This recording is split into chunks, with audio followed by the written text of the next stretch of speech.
Yeah. Feel it. Welcome back, folks, to another edition of the Mere Mortals podcast. Yeah. Musings today. Musings. I've got my co-host with me right now, Karen. What's up? Hello. I've got Juan here.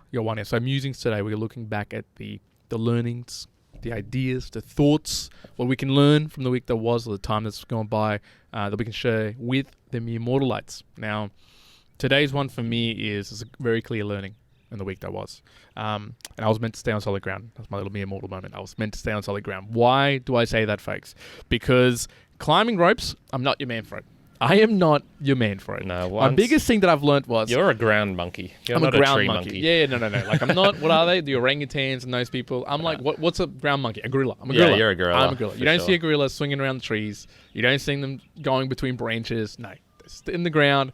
They got the stiff legs. They got the back ready. Silverback, right? I'm silverback. Yeah. I am not an orangutan. Small penis. So, exactly. Do they have small penises? Either small penis or small testicles, one of the two. I think it's like... Mate. With them, yeah, it's like the bigger you are... Proportional to their body? Let me look it up while you... Okay.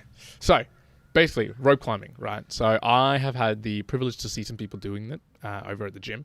And on Wednesday, if I got that correctly, it was rhyming climbs. So, basically, I'll give you the workout. It was basically...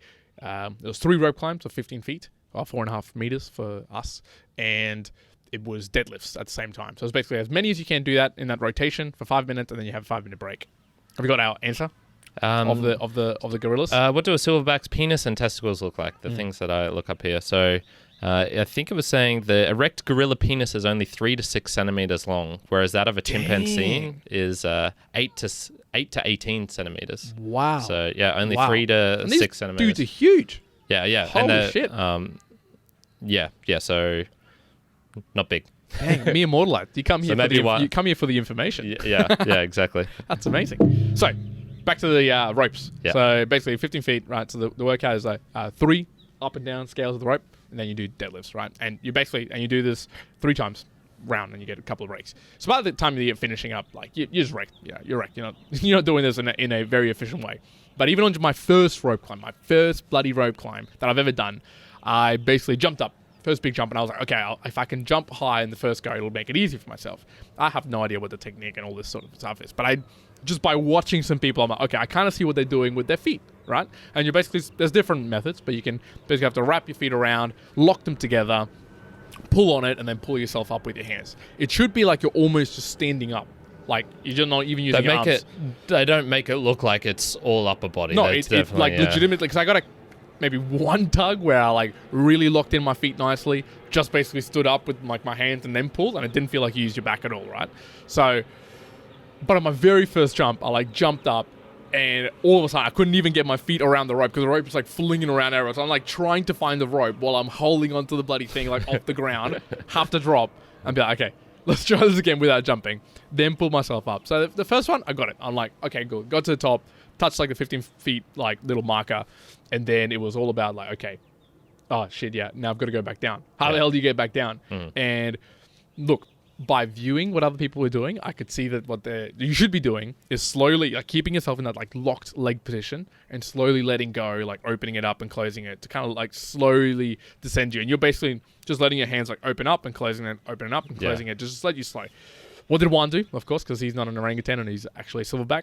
I basically not locked my feet in place, but just almost like let them dangle almost halfway. And I basically just muscled my way like this. So like literally holding the rope like this back down. So I did that. I got it up there 7 times. I think it was 7 times. And I must tell you, like, I got down the 7th time. I still had like 2 more rope climbs to do. And I looked up and I just went, no, I'm not doing, I'm not doing one more. Like I felt like I could have the strength, but I went, no.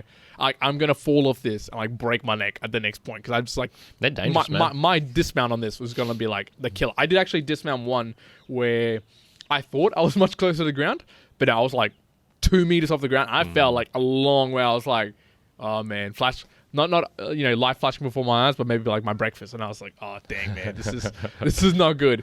And like I just cranked through the deadlifts, but yeah, I was just like, holy dooly. So anyways, my learnings is if there's a rope there, and you need saving at the top or something like that, I'm not going to save you.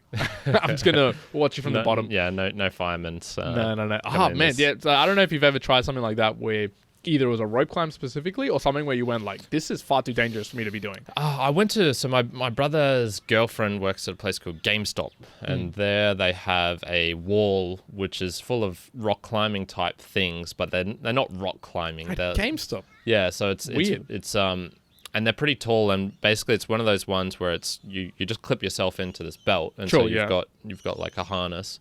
You clip yourself in, and it's an automatic thing, so you just have to go to each one, gotcha. clip yourself in. You fall off, and it like immediately just cranks in and slows you down. So with those, you can go up, probably about the same height, a couple of 4 or 5 meters off the ground, something like that. They had a rope climb there, and even it was saying like, be careful, even with the harness. Be careful with the rope climb because you get the rope wrapped around you, strangles you. And I must say, this rope climb, there was no safety barrier. Like the safety I had was like literally a crash pad, about like this thick, like genuinely this thick. And I went, "This CrossFit, this is not renowned for its safety." That is true. That is true. That is not renowned for its safety. But even then, I went, "Whoa, this is fairly hectic." Anything to do with heights is but it's so surprising, man. Because at the park, the calisthenic park, kids always come because it's it looks like a jungle gym, and I've seen kids fall from, one of those top bars. It's like double their height almost, and they'll fall from it, and they're totally fine, and strong as well, man. Even little kids can just hold on to a bar for ages. Well, if you ever want to see like really good movement, like what should the human body move in its like most pristine state? Just look at babies and little kids because they can squat in like perfect form. They can do pull-ups in perfect form because it's so light, and like the body to weight ratio of their strength is like just incredible. So they can just do all these amazing things. They can fly as well. You pick them up, throw them. Going for ages, mate. It's got to fly harder. I liked what you said before about the the breakfast flash before your eyes. It's a nice little saying. So this is one I'm sort of coming up with on the spot, but I've also had this decked out in my notes here for ages, so it'll be good to clear this out. Yeah, okay. One of the things I talked about in the James Hilton's Lost Horizon book review was the ideal man, and I think I said something along the lines of like dependable or competent, stoic, and British. And so it has like the ideal character. And I was thinking, in my notes here, I've got a list of ideals. So ideal things. So these are like things of just random stuff that I found funny, and there'll be a lot of mere mortal like random quotes in here. So this will be a flashback for anyone. If you've watched a lot of Mere Mortals, you'll probably recognize some of these. So what would you say is your ideal career, for example? What would you say is yours? My ideal career? Yeah. So just come up with like whatever comes up on the spot. Like my ideal career would be something associated with talking with lots of people. Okay. Not too bad. Mine is actually almost the opposite, which makes sense because we're pretty dissimilar in this. Being a motivational speaker without the speaking. So, like I always sort of like that motivational sort of that aspect of getting people fired up, but the speaking part of it and the almost bullshit that comes with that area, I'm not so. I do remember that actually. Yes, so it'd sort of be like being motivational, but without having to. Like just showing it through my actions rather than telling people like, hey, if you fucking do this, like you can get up in the morning, you do these affirmations, that stuff. I'm not that much into it. What about the ideal character? So a person. So I already sort of talked about mine a little bit there. The ideal character, like a real life character? As in like character, as in like, your character as a person type thing, not a, like, you look at someone who's like, oh, he's got great character. So that, as in like that internal almost mindset, I guess, or the ideal mindset. Maybe. I'd say disciplined. Discipline. Yep. Yeah. Okay. So I had something like a pragmatic philosopher type person. Okay. Yeah, I like that. Okay. Well, I'd say the disciplined stoic. Yeah. Okay. Like that. Nice. Yeah. The ideal compliment. If someone complimented you, what would be your ideal? My ideal compliment would be. Gee, that's a hard one. All right, so mine is people would recognize this. The muscle-bound goon. Yeah. That's the muscle-bound goon. I've always wanted someone to someday just be like, look at me and just think, man, this guy's such a dumbass, but damn, like look at that muscle-bound goon. Muscle-bound goon. Yeah. That's an interesting one. I can't even think of like what would be an ideal compliment in that. Is it? And I don't know whether it's because I'm like either I just wouldn't care, or I just don't know explicitly what it would be. Something that I'd be like, oh yes, do praise me for this particular thing. Yep. Yeah, I'll have to think about it. Okay. Ideal transportation. So if you Car. had to a car. Car. Okay, for me it'd be a penny farthing with adjustable leaf blowers. So I just think like being on a penny farthing, I really want to try that someday. Talk about dangerous though. Those things, I'm pretty sure the stats of those when they were being used in England were horrendous. People would die like left, right, and center from because you're so far off the ground. You're like 2 meters off the ground for those things. So falling off, smashing your head on the ground. Yeah, and you know this is like old England we're talking about, so like cobblestone streets. Oh yeah, you know, it would be like horses jutting out like brick and you just like die. Yeah, like horses, you know, just randomly rearing up out of nowhere. There's no way to brake. You fall and you're gonna fall like onto something Are they hard. even that like efficient to like ride it? Like surely not. Surely they're not even. You might as well just walk at that point. Like how fast are you moving? No, you can get pretty fast. I've seen a dude on YouTube who's got one. Go pretty quick. And he's got some speed on it. Fair enough. Adds to the danger. What about the ideal religion? Ideal religion. Yeah. Anything that involves like working out. Like it'll be a made up one. Yeah, you should. Is there like some sort of like cultish religion related around exercise? Because I know there's some that are around types of things. So it'll be like, you know, this particular type of yoga, for example. This is like a core aspect of the religion. But I haven't heard of like a lifting religion where it's... No, I haven't. Although there is what is it? It's like the bar or the weight. There's like a short poem by a dude. You know, it's like, you know, the weight 11, the iron. Maybe it's called the iron. Like the iron never lies. Have you heard that before? I've heard no. Let me quickly look that up. Okay. Mine would be Bocanism. So there's a thing I took from one of the book Cat's Cradle, which was just it was like a ridiculous religion. I loved it. It was so silly. With the rolling of the Dice Man, and the Dice Man is a book about this guy who he creates a sort of semi-religion revolved around rolling dice. And so this would be he like, it's this dude who's like, you know, classical shit life, at work, he's not fulfilled, all these things, and then he randomly one day finds a dice and he's like, all right, I'm going to do this if a whatever 3 the dice rolls says. up. Okay, and so then a 3 rolls, and then his life becomes immensely better because he starts using the dice for basically every decision, and he'll use 2 pairs of dice, so it'll be like from 1 to 36.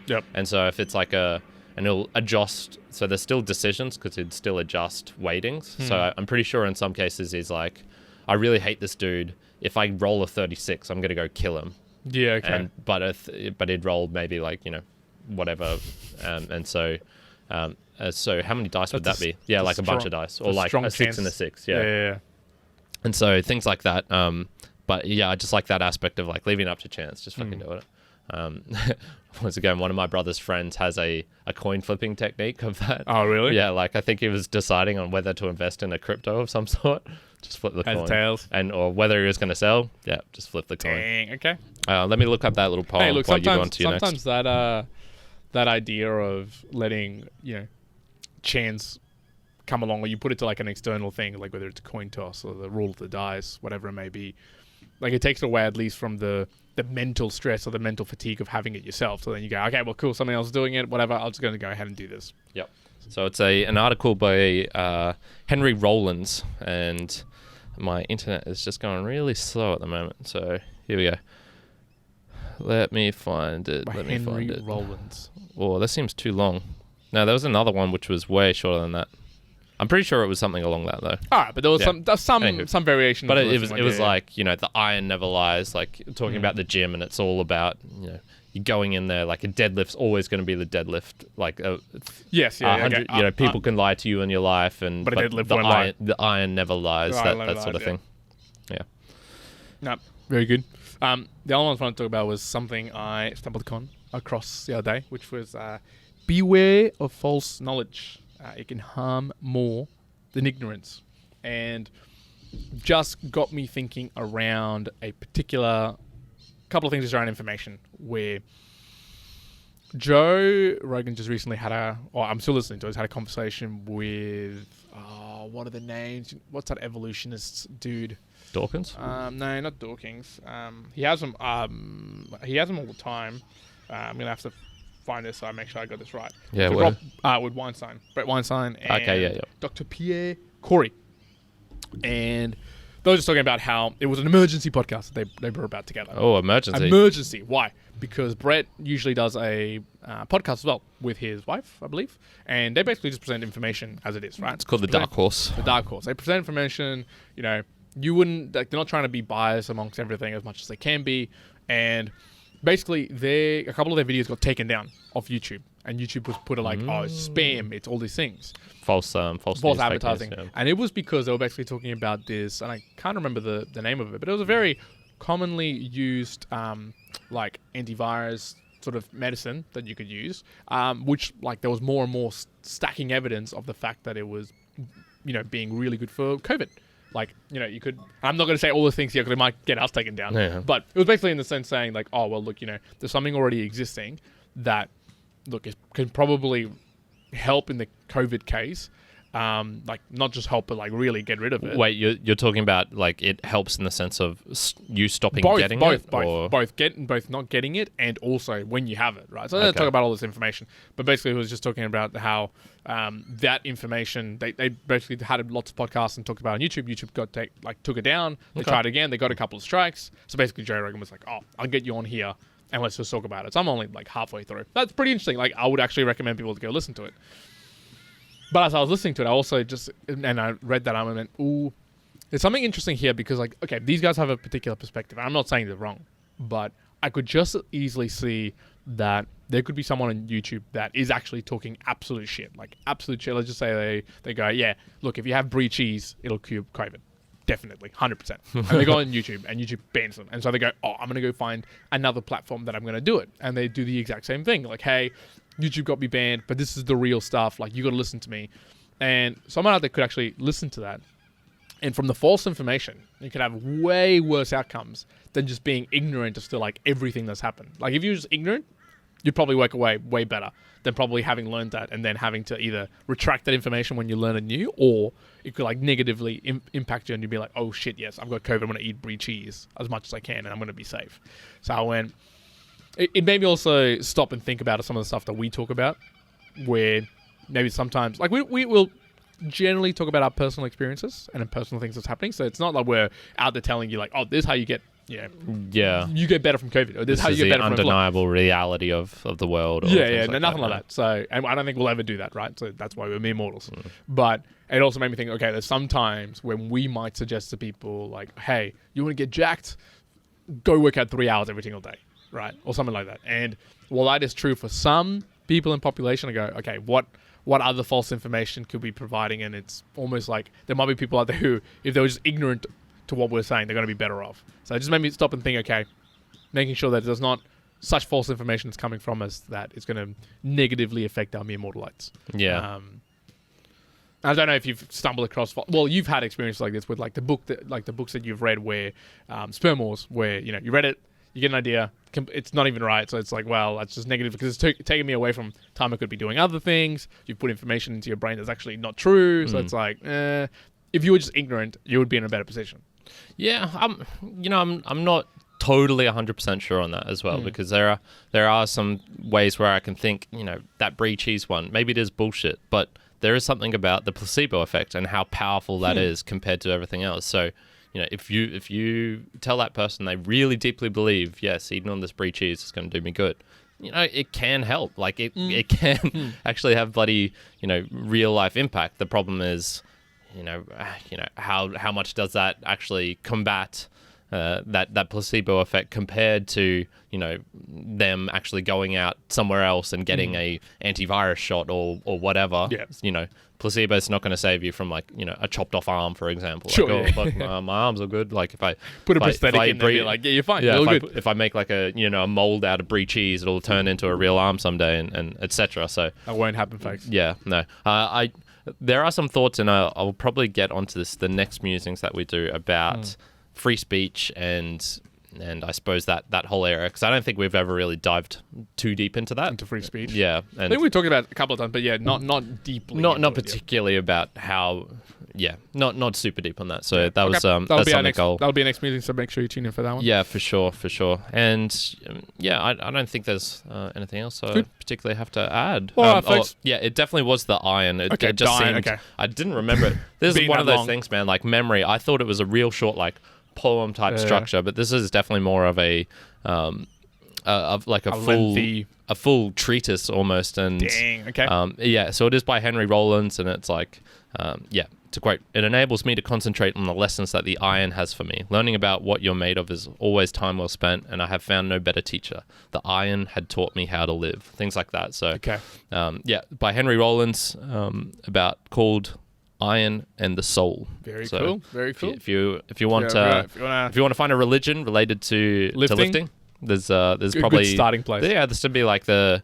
I don't know what you'd call it, like, one of the passages from the Bible. This would be like one of the passages from that book, wherever it is out there. It's probably on the bodybuilding forums and shit like that. They have some. You could probably combine all of these blogs. They got a bit like some cult-like behavior in those places. For sure.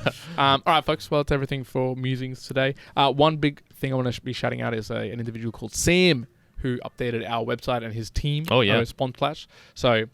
Big call out at the moment is, if you are listening to this now, you should go check out our Mere Mortals website. Go check it out, meremortalspodcast.com. You'll be, if you don't know, like if you've got a friend and your friend goes, look, we're going to find more information about this.